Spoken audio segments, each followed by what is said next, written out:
साईश्वराय विद्महे सत्यदेवाय धीमहि तन्नः सर्वः प्रचोदयात्।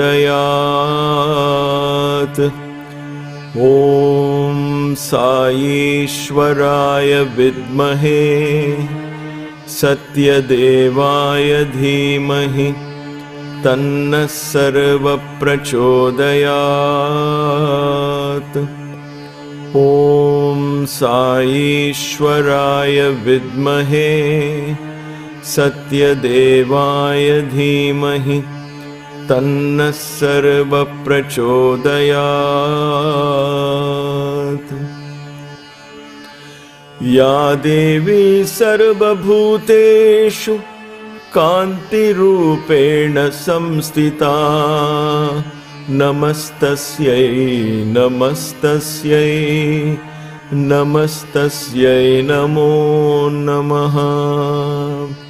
या देवी सर्वभूतेषु कान्तिरूपेण संस्थिता नमस्तस्यै नमस्तस्यै नमस्तस्यै नमो नमः।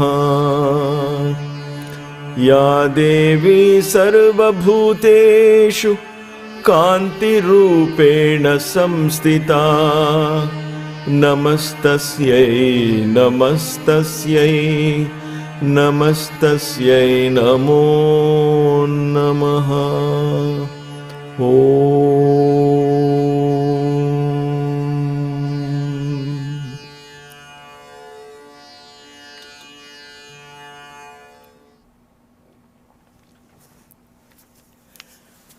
Namaste. Welcome to Kaivalya Yoga Gurukulam for another delightful and divine satsang. It is my and I's greatest privilege to be in such a delightful august company such as yours. So thank you for your participation. Thank you for gracing these satsangs with your presence. Together in this virtual space, we feel each other's energy, vibrations, and together we lift our consciousness in the divine company of the Lord. As always, we begin the satsang with a prayerful, reverential invocation of the divine energy residing in our Mooladhara, Lord Ganesha. Let us invoke him so he awakens and clears the path so that we can learn, continue to learn, open our minds and intuitive faculties to this receiving of higher wisdom.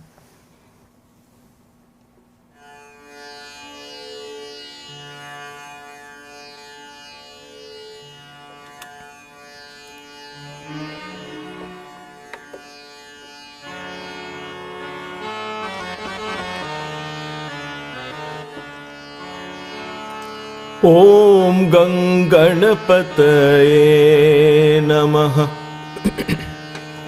ॐ गङ्गणपतये नमः। ॐ गङ्गणपतये नमः। ॐ गङ्गणपतये नमः। ॐ गङ्गणपतये नमः। ॐ गङ्गणपतये नमः।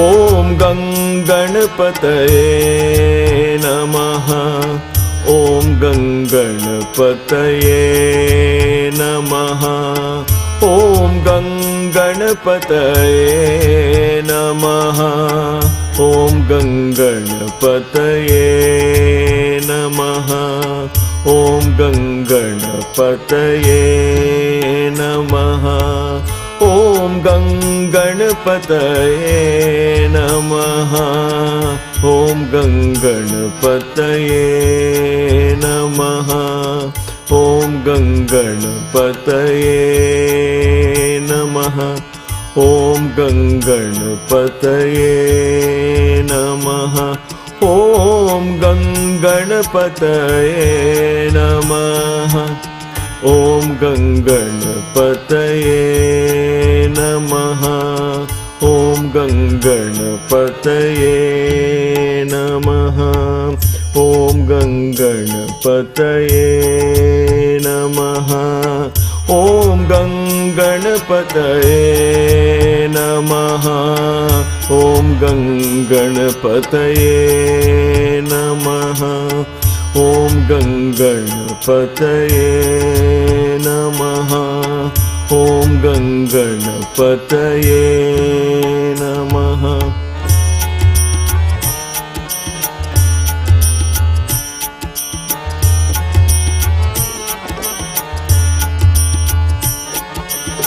विघ्नेश्वरं भजो रे मानस विघ्नहरं भजो रे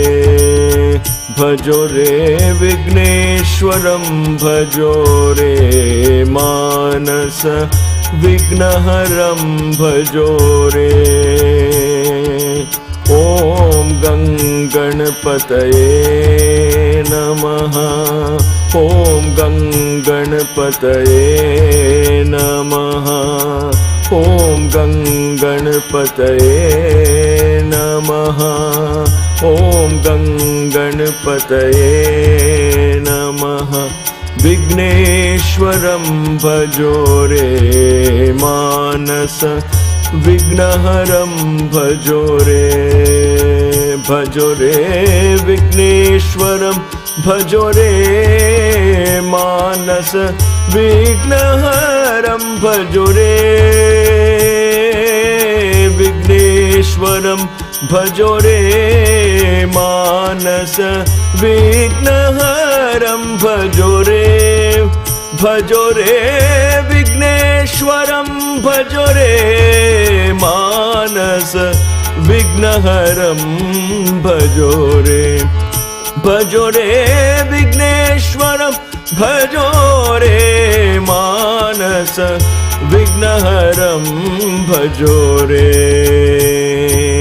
विघ्नेश्वरं भजो रे मानस विघ्नहरं भजो रे ॐ गणपतये नमः ॐ गणपतये नमः विघ्नेश्वरं भजो रे मानस विघ्नहरं भजो रे विघ्नेश्वरं भजो रे मानस विघ्नहरं भजो रे विघ्नेश्वरं भजो रे मानस विघ्नहरं भजो रे विघ्नेश्वरं भजो रे मानस विघ्नहरं भजो रे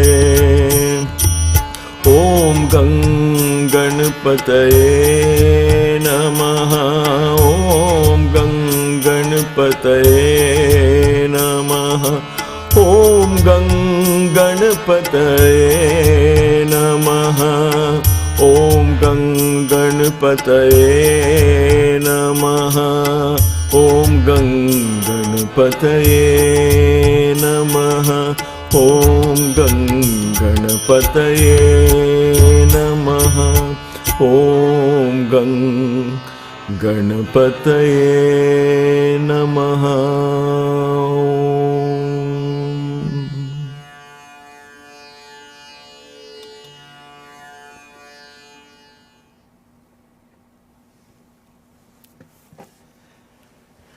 Today is the 8th day, or rather the 8th night of this Gupta Navaratri, the Navaratri that is not so popular, the Basant Navaratri, Shamala Navaratri, Magha Navaratri, many names to this, 9 days, which is spent in meditation, prayer, contemplation of the divine.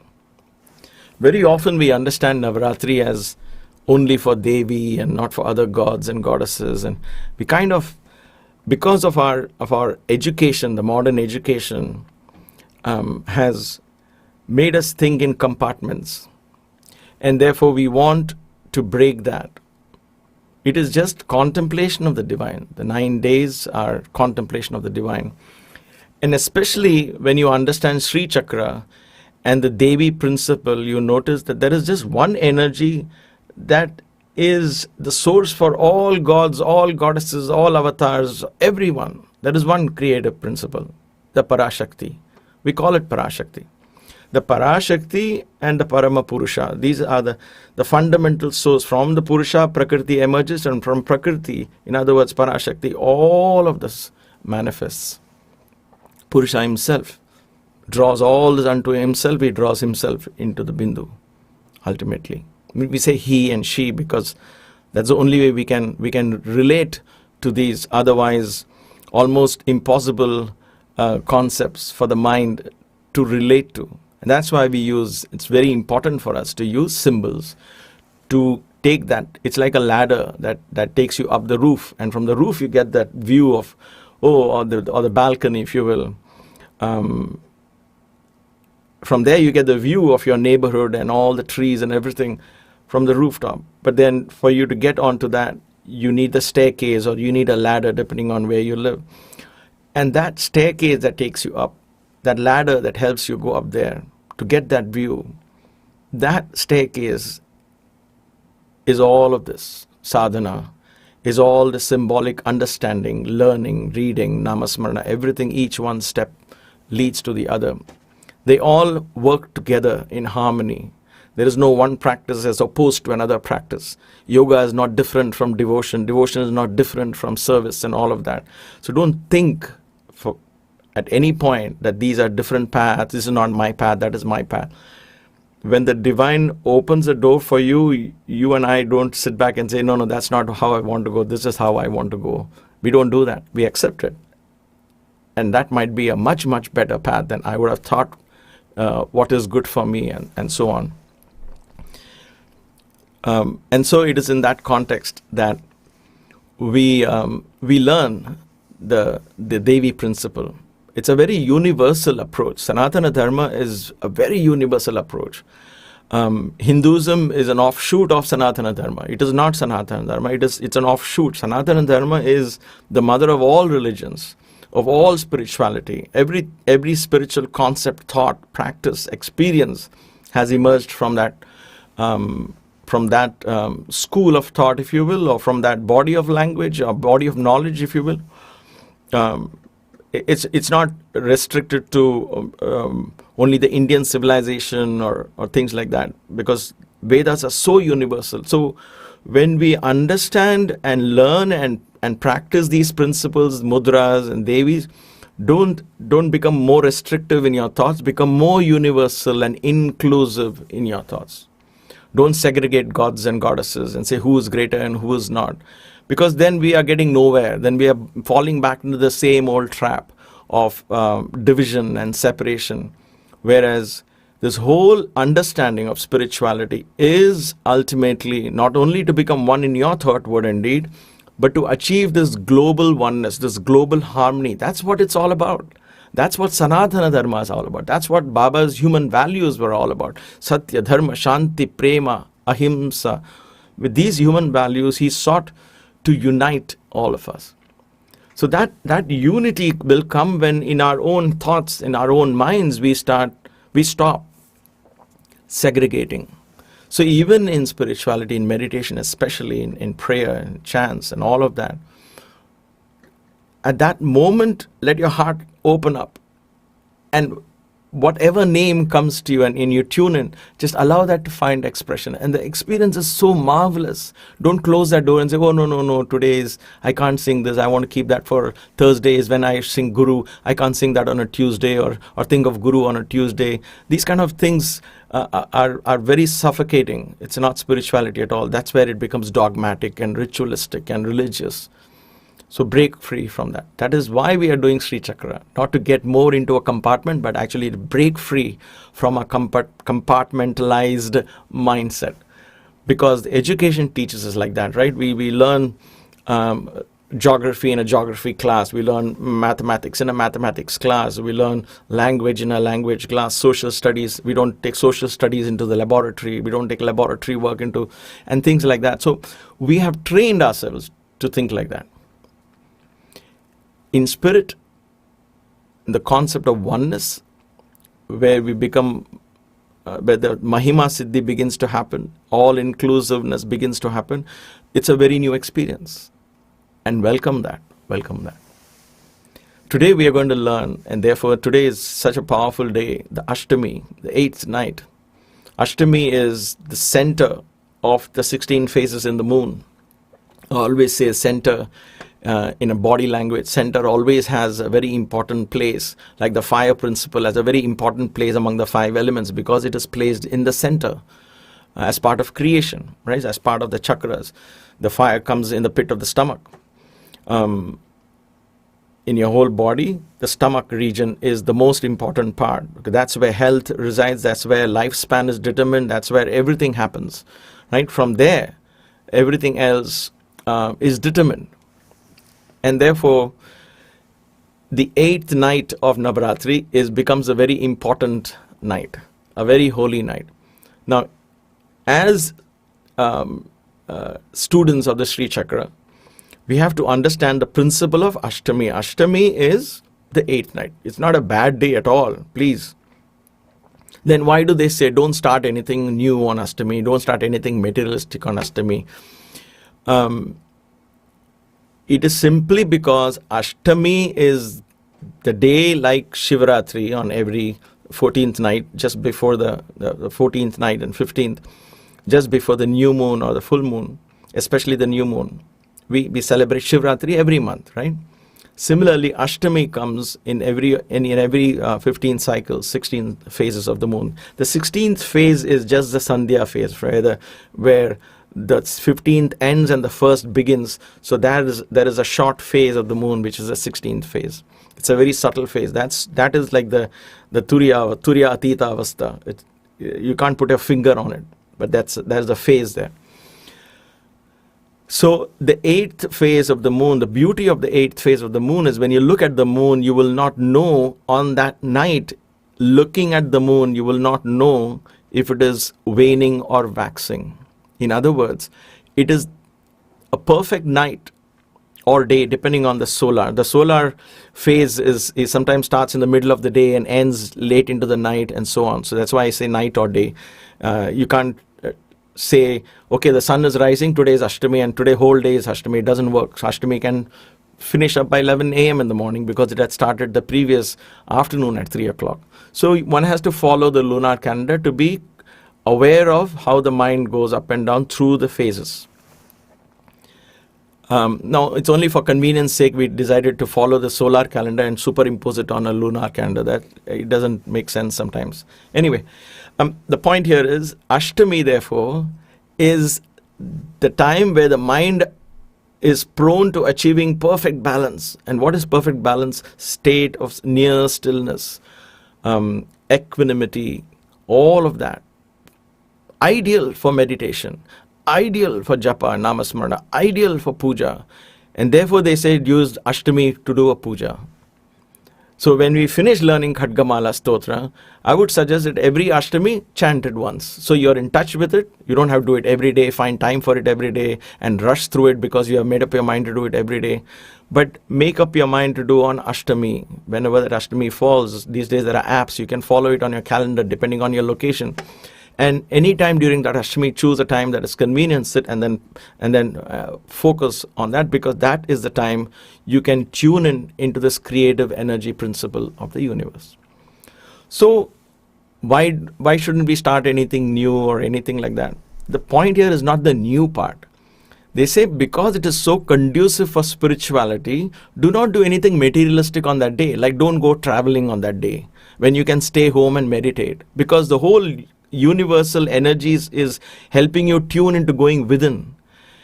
And then if you start stepping out, being extrovert on that day, then you are upsetting that balance, right? You're going out when the senses are being pulled to a state of being right in the middle, balance. So you need a lot of focus and attention. So don't start anything new. Don't start conducting weddings, or don't start inaugurating your home and having parties, and don't start buying a new vehicle. So all those materialist things, they say don't do that, because it's not conducive. When we live in harmony with the phases of the moon, when we live in harmony with the environment, when we live in harmony with the 5 elements, you will begin to understand how certain things, when you don't do it right, they may be very small, but then the repercussions come at a much later time. You may not be able to connect the dots because we have not learned to see life that way.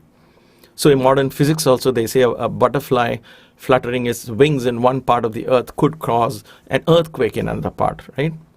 The point here is everything is connected. That is the truth Sanatana Dharma taught us. And therefore respect these things, not out of fear again. There's nobody sitting there to bring evil upon you.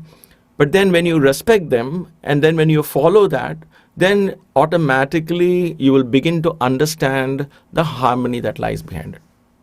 Never do these things out of fear. Understand, try and learn it. And why not Ashtami? What is wrong in Ashtami? There's nothing wrong with Ashtami. That's why Krishna was born on Ashtami. Why was Krishna born on Ashtami then?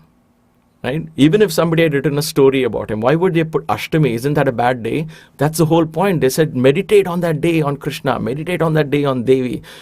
Ashtami Chandra Vibraja Dalikashtala Shobhita, we say in Lalita Sahasranama. Ashtami Chandra, the moon, that 8th night moon is very powerful, right? So today we are choosing that beautiful night to learn about the 2 final mudras. The one that we are going to enter now is the Yoni Mudra. If there is one mudra that you practice in deep meditation, for deep meditation, one mudra that you want to hold when you want to contemplate on this nature of Parashakti, on the nature of the Bindu, the Om and the Bindu, the Turiya Atita, how do you get there? What are the there's no method or technique, but there is one, the mudra. This mudra, the Yoni Mudra. How it will do, I don't know. I can't tell you. There's really no way to explain this. But the mudras, like I said, it channelizes the energy so beautifully. And this one mudra is a little difficult to learn. But then it is a very beautiful, powerful mudra. And it is like the bamboo shoots. If you plant bamboo trees in your garden for 5 years, I believe nothing happens. And you'll say, what is wrong? Something went wrong. And then after the 5th year, when they start sprouting, they will just shoot up to the sky straight away. So these mudras are like that. So for some of us who are already into meditation, or may tune in right away, right?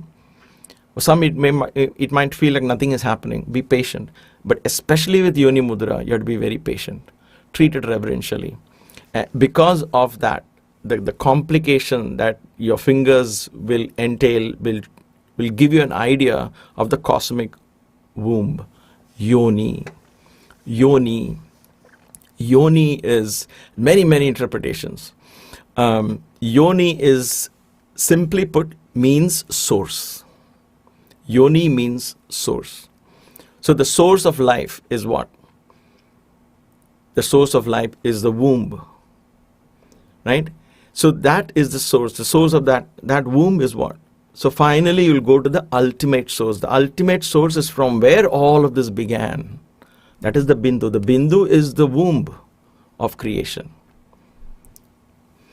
That Bindu is the Devi principle, right? In the end, in the middle, right in the middle of Sri Chakra is that Bindu, where she merges into Shiva, and there they both live together. So the Shiva Linga that you see is actually the base of the Shiva Linga is a yoni that goes like this, and the Shiva Linga, Shiva, the consciousness, arises because of Shakti giving him the power to rise. And then he realizes, I am, I am, I am. Otherwise, even that is lost, right? Shiva is completely lost.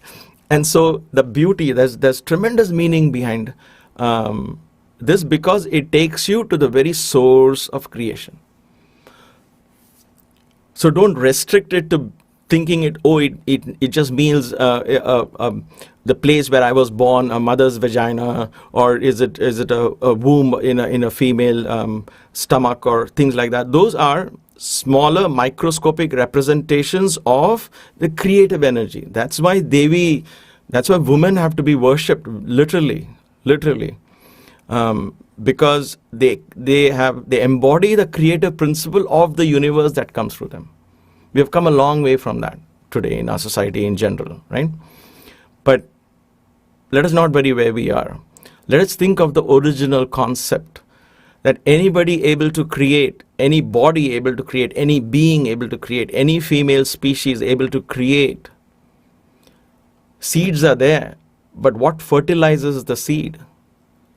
So the energy that fertilizes seed, the power to fertilize a seed and bring life into that, that is represented in this Yoni Mudra. Now in Kanchipuram temple, we woke up on very early morning, about 4 o'clock, I think 4:30, and got ready and went to the temple of this Devi in Kanchipuram. There are 1,000 temples, so I have to be specific which one. This was Devi Kamakshi temple. Early in the morning, 4:30, guess what they do? They bring a cow and they face the backside of the cow, and they worship the backside of the cow, and they lift the tail to expose the backside to the Devi, to the main sanctum Devi sitting there.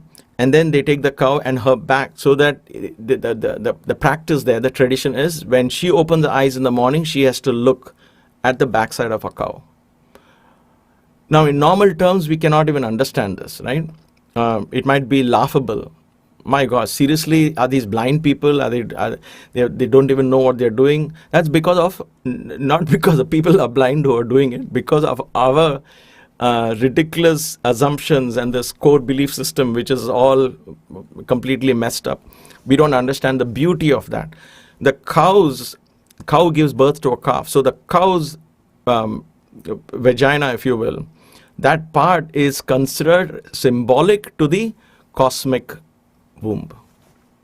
Therefore, they respect the cow. And there is so many other deeper energies around the cow. A cow is a very, very sacred animal. If the cows cease to exist today, the planet will come to an end. The cows are there for a reason. So, cow becomes the symbol of a female energy in this universe.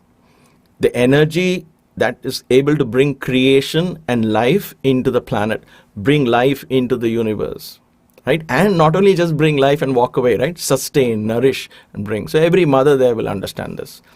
I'll be preaching to the choir if I try to talk about it, because I have no idea of what motherhood means, what kind of sacrifices go, what I entailed into that, right? But that's the beauty. There is a tremendous energy there. So Yoni Mudra is that which reminds you of not just your mother or grandmother and things like that, not just female species necessarily, but then you start with that, but then you rise above, going right to the very source from everything, from where everything began. It is from this Yoni Mudra concept, they say that without the Yoni, even Shivalinga cannot have support. So Shivalinga, the base of Shivalinga becomes, she provides support to the Shivalinga and holds it, right? So that's the beauty of that. So she gives, it's wrong to say she gives birth to Shiva, but the idea is the I am in Shiva, the consciousness in Shiva, that he became aware of himself because of her.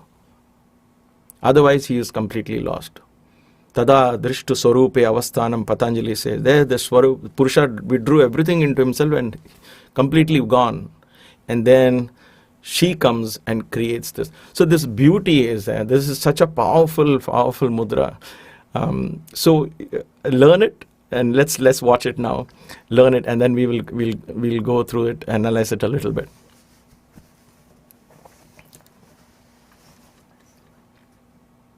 The 9th mudra is the Sarva-yoni mudra. From the 8th mudra, first release all the fingers. Curl all the fingers so that tips are touching each other. Straighten the 4 fingers and ring fingers of both hands. From below, first place the right ring finger behind the left middle finger. Then place the left ring finger similarly behind the right middle finger. Curl the 4 fingers onto the ring fingers and pull them slightly apart. Now straighten the middle fingers so that tips touch each other. Straighten the little fingers and bring them together. Now straighten the thumbs and press them against the little fingers, pushing the tips to protrude behind the middle fingers. Thus, you have the Sarva-yoni Mudra.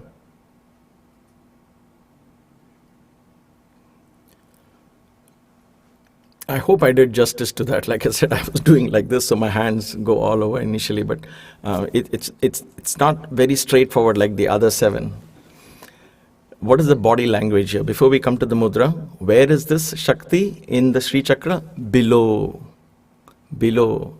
What is the Siddhi there? Prapti Siddhi. Prapti. We talked about the concept of Prapti. Prapti is the ability to attain. Right? In Vedic astrology, there is a concept saying that, oh, you're destined to get a lot of money, somebody says, or you're destined to have a very good phase in your life. Let's say you're destined to get, let's say money, okay, use that as an example. You're destined to get a lot of money. When will you get that money though?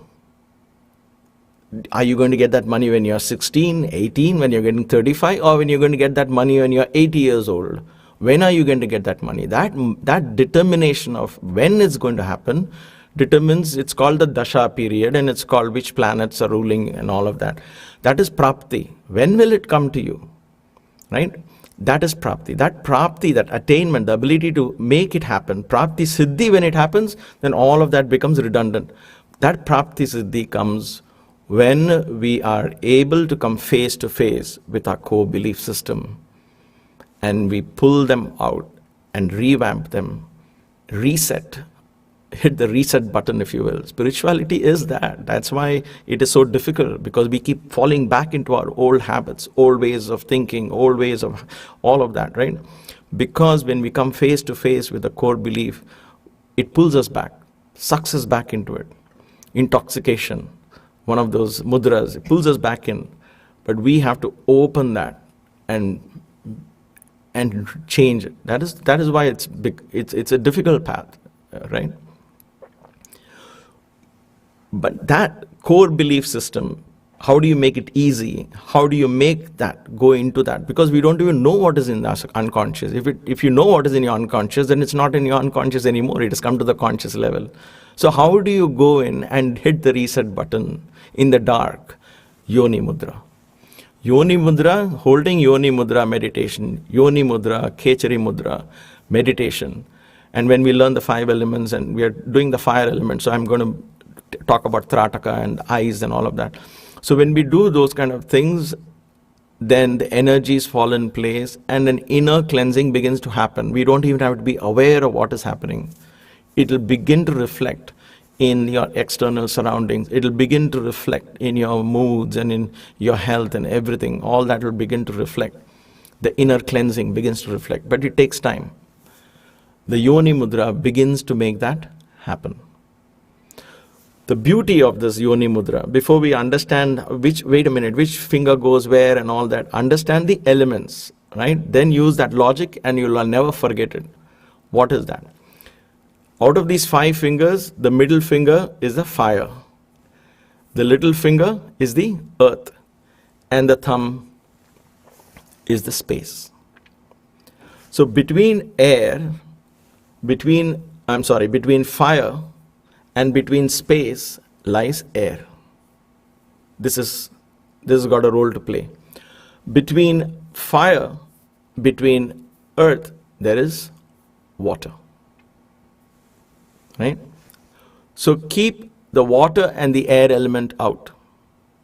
Bring the fire, space, and the earth. How will you remember? Because between these two, this one, air. Between fire and earth, it is water. So water and air. You bring the other thing together just for the ability to do it, right? Then you take the water element and place it from behind, from the right hand from behind. You place it here and the other element here. And then you notice what is happening here. I curl the wind. So wind controls water here. Wind and water. What is the most important source of life that scientists are looking for in space? What are the two things? Wind and water. If there is water, is there air to breathe? Fire is there. Everywhere there are volcanoes and lava and all that, right? In all these planets. It's there. There are stars. They're all gases burning, right? So the sun itself is a star. It's just pure gas and fire burning. So fire is there. There is earth, of course, there's matter everywhere. So matter is there. Space, of course, is there. So space, air, and matter is not what scientists are looking for to determine if there is life in other planets. What are they searching for? In other words, what is one thing where we all meet science and spirituality? There are two things, especially in Sanatana Dharma, in yoga. Understand this, there's a beauty here. Water and air. If these two things, if the air is pure, in other words, oxygen is there, it's not just pure carbon dioxide or carbon monoxide and things like that, poisonous gases. Air and presence of water. When these two interact in the proper manner, life is created. Life is created in the proper manner. Now, it's fascinating how in yoga there is a sadhana called Swarodhaya. Swarodhaya is swara, which nostril is active at which point in time. There are scriptures written on if you want to have a male child, which nostril should be active and which should be inactive, and so on and so forth, for a man, for the woman. And it's so fascinating. If you want to meet somebody, if you know that person is going to be a friend or not, it depends on which nostril is active for him or her and for you. If you want to go out and be aggressive in a meeting or meet people and be extrovert, which nostril should be active? If you want to meditate and be introvert, which nostril should be active? So there is a whole science. Now, I know it might sound very exciting. We'll learn that slowly. Idea is not to get paranoid, but the idea is to know that there is a universe going on within us. Right? When we understand these elements, we'll slowly study these. So the Swarodhaya, in other words, there is so much the air alone controls, Vayu alone. That much is the strength of Vayu. That Vayu begins to interact with the water element in the Yoni Mudra. How? Because this water element goes behind both these places and it has to get curtailed by air. So you see, forget all the other fingers, just look at the forefinger and the ring finger. This is your first step. Air and water. They just merge into each other. Air and water, not the other ones where it was water and earth. This is air and water now come together. How beautiful is that? That is the kind of meaning you have to understand. Then fire stands out. Fire is always there. Fire is a sign of life. That is the main element. That's why Krishna said, Aham Vaishvanaro Bhutva. We'll watch the video again because I'm not sure if I'm even being clear there. Aham Vaishvanaro Bhutva. So fire is, most of the mudras, fire is up. Because fire is the one that brings life, energy, the I am principle, Manipuraka. Manipuraka, the city of the jewel. What is that jewel? The I. I is the jewel. The I am concept is the jewel that is born here. Anyway, we'll leave that. So, watch this mudra and now you see how then the space pushes the earth beyond the fire. Space. Then space comes into the earth. Top and bottom come together. In Kanchipuram, so we talked about the Kamakshi temple. we studied in the earth element, the Ekambareshwara temple. Parvati does tapas, where? In the earth element. And from top, Shiva comes and marries. So in Yoni Mudra, the space pushes the earth element. So the two elements, all the elements are merging here. Space and earth, two extremes are merging. Water and air are merging, and fire stands out, bringing life from that confluence comes a beautiful, because fire is important, right? There's a particular element of warmth in this planet Earth that is helping us survive. Otherwise, Mars is a bit too hot, and so on. So the Saturn is way too cold, so you can't survive in that kind of environments. So you need that perfect balance. So that fire that comes in this Yoni Mudra is balancing the other two elements. What a beautiful concept is this. Let's watch this Mudra again. The 9th Mudra is the Sarva-yoni Mudra. From the 8th Mudra, first release all the fingers. Curl all the fingers so that tips are touching each other. Straighten the forefingers and ring fingers of both hands. From below, first place the right ring finger behind the left middle finger. Then place the left ring finger similarly behind the right middle finger. Curl the forefingers onto the ring fingers and pull them slightly apart. Now straighten the middle fingers so that tips touch each other. Straighten the little fingers and bring them together. Now straighten the thumbs and press them against the little fingers, pushing the tips to protrude behind the middle fingers. Thus, you have the Sarva-yoni Mudra. There is one tip if you're trying this. Watch my elbows. If you keep it too close and do this, then pulling these two fingers from behind will be very difficult, because your hands are like this, you'll be pulling it. Keep your elbows like this. So you'll watch my ring fingers are easy like this. You're watching from the back, right? The ring fingers, it's easier like this than like this, and you're pulling it out. So try and keep it not up like this, relaxed, but just generally keep it from broad, from outside, and you come and then you can easily form the mudra. All right. So this is the Yoni Mudra. There is so much to learn, but we will learn this as we go along. We are just receiving this kind of information today. So we'll just absorb it and practice the mudra first, and then keep on exploring. And you use it in your meditations.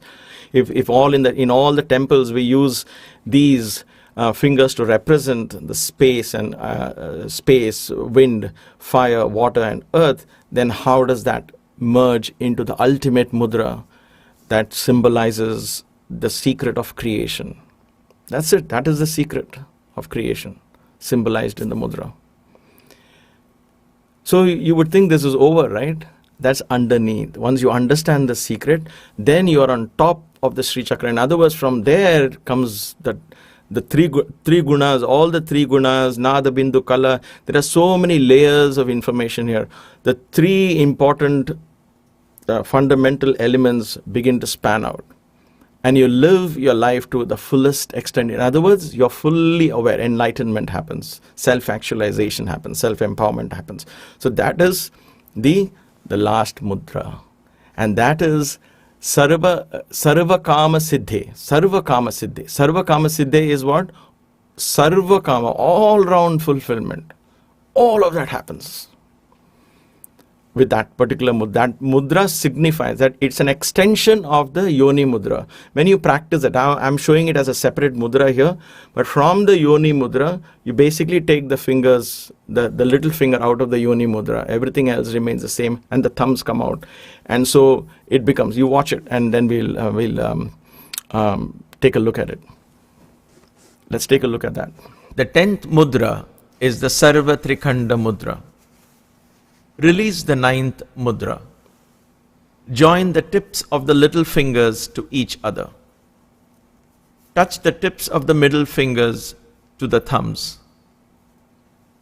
Now, just as we did in the 9th mudra, keeping the right hand below, cross the 2 ring fingers over the middle fingers.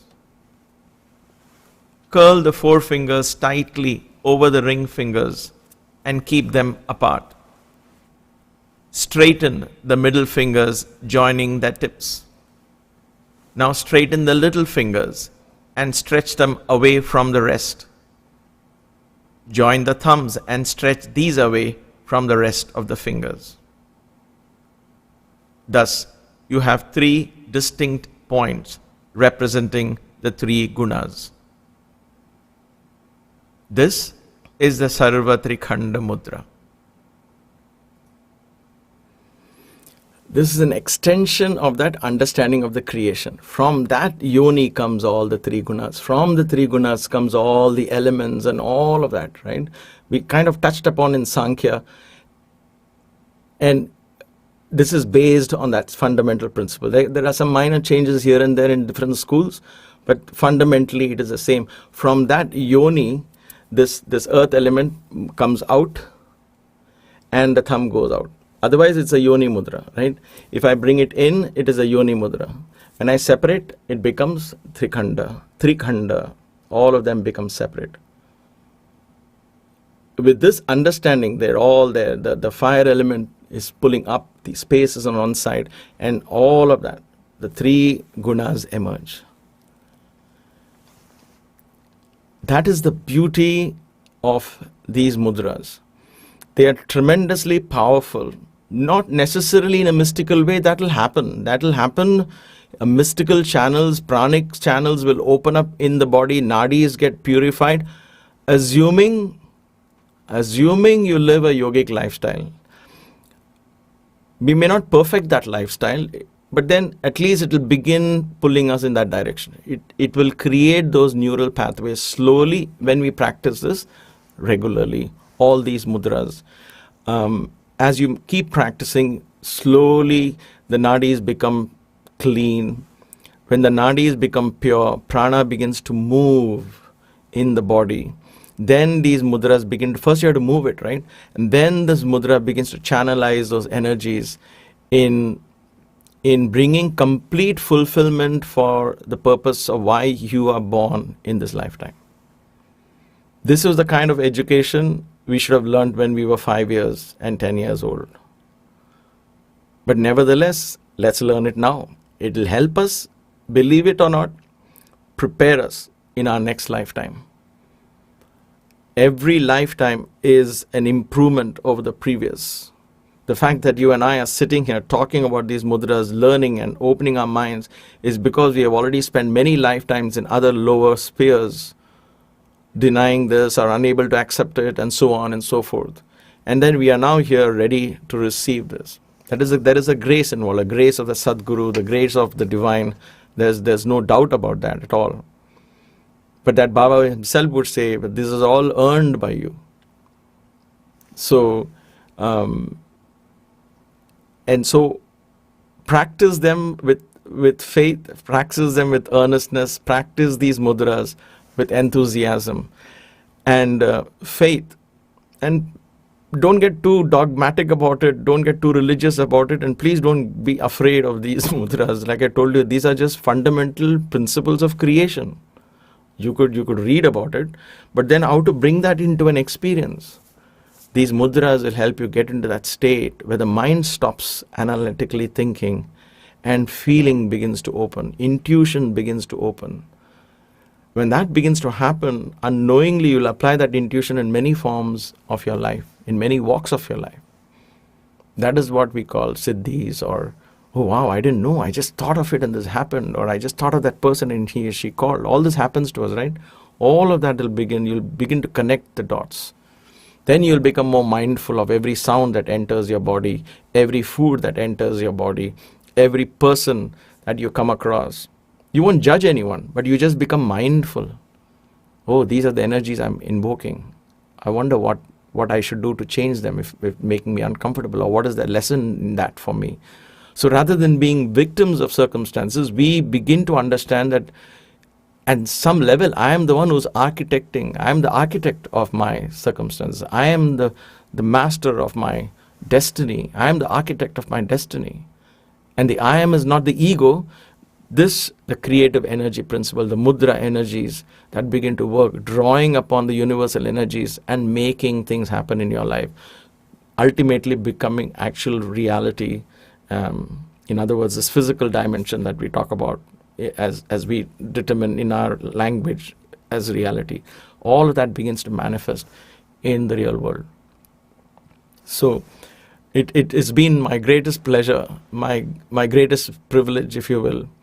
All these days I've spent in deep introspection and prayer for guidance, and I'm so glad that I was able to do this and offer it for the very first time in a public forum like this. But I do that with all humility and my heart filled with gratitude that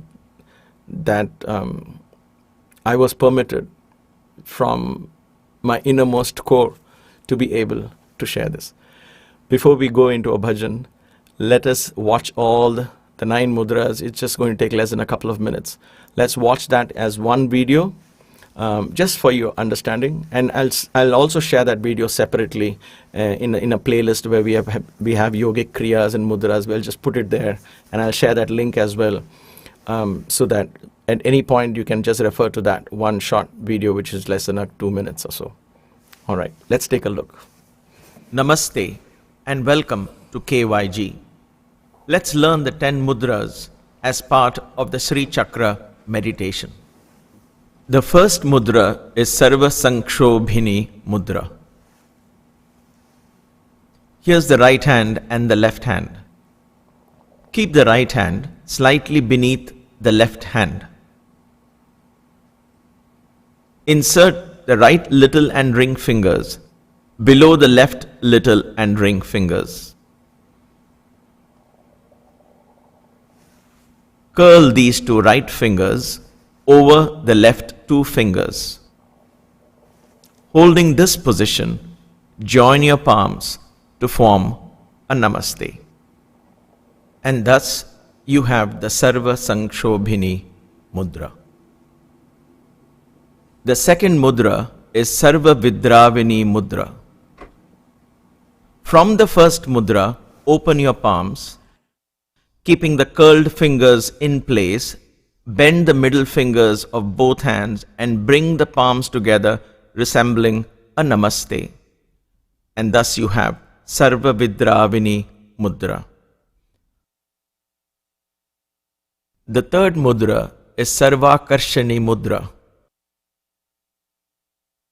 Opening palms from the second mudra, straighten the middle fingers, letting their tips touch. Bend the 4 fingers to touch the tips of the thumbs. Ensure that all these 4 points touch each other. Thus, you have the Sarvakarshani Mudra.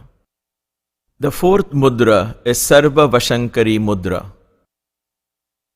From the third mudra, straighten the 4 fingers and place them lightly behind, touching the middle fingers. Press the thumbs inward towards the middle fingers. Ensure that your 4 fingers do not curl around the middle fingers. Thus, you have Sarva-Vashankari Mudra. The fifth mudra is Sarvonmadini Mudra. From the fourth mudra, release the thumbs, bend the 4 fingers and once again touch them to the tips of the thumbs. Then separate the 2 thumbs. This is similar to the third mudra, but the difference is that we separate the thumbs and keep them apart. Thus, you have the Sarvonmadini Mudra. The sixth mudra is the Sarva-Mahankushe Mudra. From the fifth mudra, straighten the 4 fingers and bring the thumbs together. Bend the 2 middle fingers and touch them to the tips of the thumbs. Now join the tips of the 4 fingers to touch each other, resembling an arrowhead. Thus, you have the Sarva Mahankushe Mudra. The seventh mudra is the Sarva Khechari Mudra. From the sixth mudra, straighten the middle and forefingers. Press the thumbs inwards. Join the tips of the middle fingers to each other. Curl the forefingers and place them over the thumbs. Thus, you have the Sarva Khechari Mudra.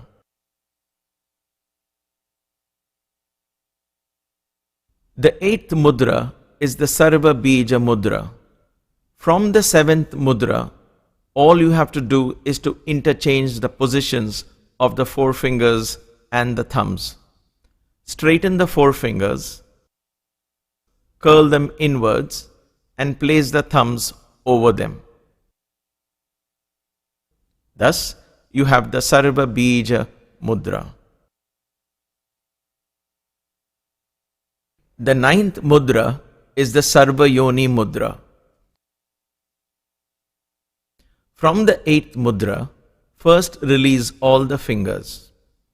Curl all the fingers so that tips are touching each other. Straighten the forefingers and ring fingers of both hands. From below, first place the right ring finger behind the left middle finger. Then place the left ring finger similarly behind the right middle finger. Curl the forefingers onto the ring fingers and pull them slightly apart. Now straighten the middle fingers so that tips touch each other. Straighten the little fingers and bring them together. Now straighten the thumbs and press them against the little fingers, pushing the tips to protrude behind the middle fingers. Thus, you have the Sarva-yoni Mudra.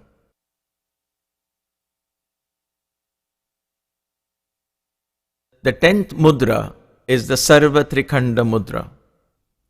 Release the 9th mudra. Join the tips of the little fingers to each other. Touch the tips of the middle fingers to the thumbs.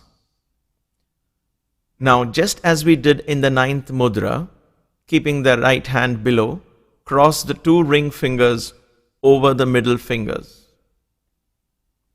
Curl the forefingers tightly over the ring fingers and keep them apart. Straighten the middle fingers, joining their tips. Now straighten the little fingers and stretch them away from the rest. Join the thumbs and stretch these away from the rest of the fingers. Thus, you have three distinct points representing the three gunas. This is the Sarvatrikhanda Mudra.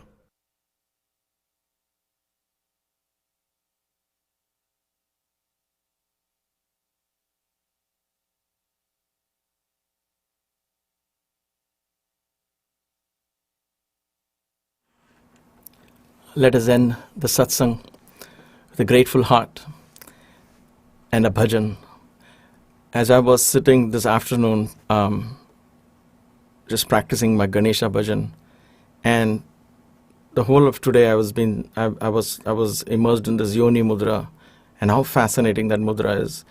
And for some reason, this bhajan came to me, and it just wouldn't let go of me. So it's just so much in my system now. I have to share it with you. It is, of course, about Krishna, the Supreme Being who resides in the pit of our stomach as the Vaishvanara. So let us gratefully remember him, the Vaishnavi energy, the Varahi, the energy of Krishna, as you listen to this bhajan and bring the satsang to an end.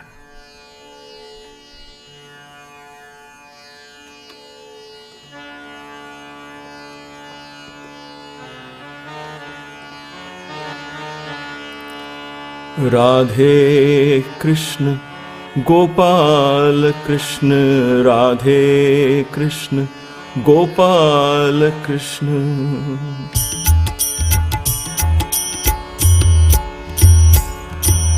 Gopal Krishna Radhe Krishna Gopal Krishna Radhe Krishna Gopal Krishna Murli Manohar आओ आओ मुरली मनोहर आओ आओ मोहन मूर्ति दिखाओ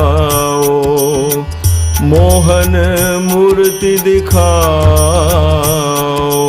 राधे कृष्ण गोपाल कृष्ण राधे कृष्ण राधे राधे राधे कृष्ण गोपाल कृष्ण राधे कृष्ण राधे राधे राधे कृष्ण गोपाल कृष्ण राधे कृष्ण राधे राधे राधे कृष्ण गोपाल कृष्ण राधे कृष्ण राधे राधे राधे कृष्ण गोपाल कृष्ण राधे कृष्ण राधे राधे राधे कृष्ण गोपाल कृष्ण राधे कृष्ण राधे राधे राधे कृष्ण गोपाल कृष्ण राधे कृष्ण गोपाल कृष्ण राधे कृष्ण गोपाल कृष्ण राधे कृष्ण राधे राधे राधे कृष्ण गोपाल कृष्ण राधे कृष्ण राधे राधे मुरली मनोहर आओ आओ मुरली मनोहर आओ आओ मोहन मूर्ति दिखाओ मोहन मूर्ति दिखाओ मुरली मनोहर आओ आओ मधुर मधुर प्रेम गीत सुनाओ मधुर मधुर प्रेम गीत सुनाओ मन मंदिर में दीप जलाओ मन मंदिर में दीप जलाओ माधवा यादवा केशव साई माधव यादव केशव साई मुरली मनोहर आओ आओ मोहन मूर्ति दिखाओ मोहन मूर्ति दिखाओ राधे कृष्ण गोपाल कृष्ण राधे कृष्ण राधे राधे राधे कृष्ण गोपाल कृष्ण राधे कृष्ण राधे राधे राधे कृष्ण गोपाल कृष्ण राधे कृष्ण राधे राधे राधे कृष्ण गोपाल कृष्ण राधे कृष्ण गोपाल कृष्ण राधे कृष्ण गोपाल कृष्ण राधे कृष्ण राधे राधे राधे कृष्ण गोपाल कृष्ण राधे कृष्ण राधे राधे कृष्ण गोपाल कृष्ण राधे कृष्ण राधे राधे राधे कृष्ण गोपाल कृष्ण राधे कृष्ण राधे राधे राधे कृष्ण गोपाल कृष्ण राधे कृष्ण राधे राधे समस्त लोका सुखिनो भवन्तु समस्त लोका सुखिनो भवन्तु समस्त लोका सुखिनो भवन्तु May all the beings in all the worlds be happy.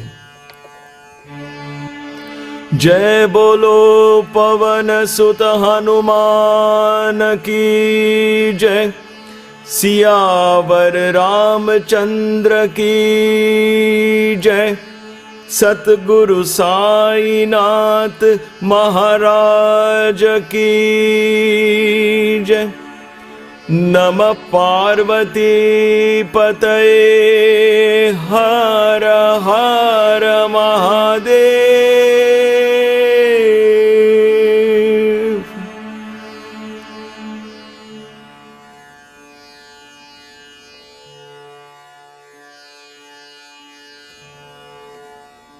Om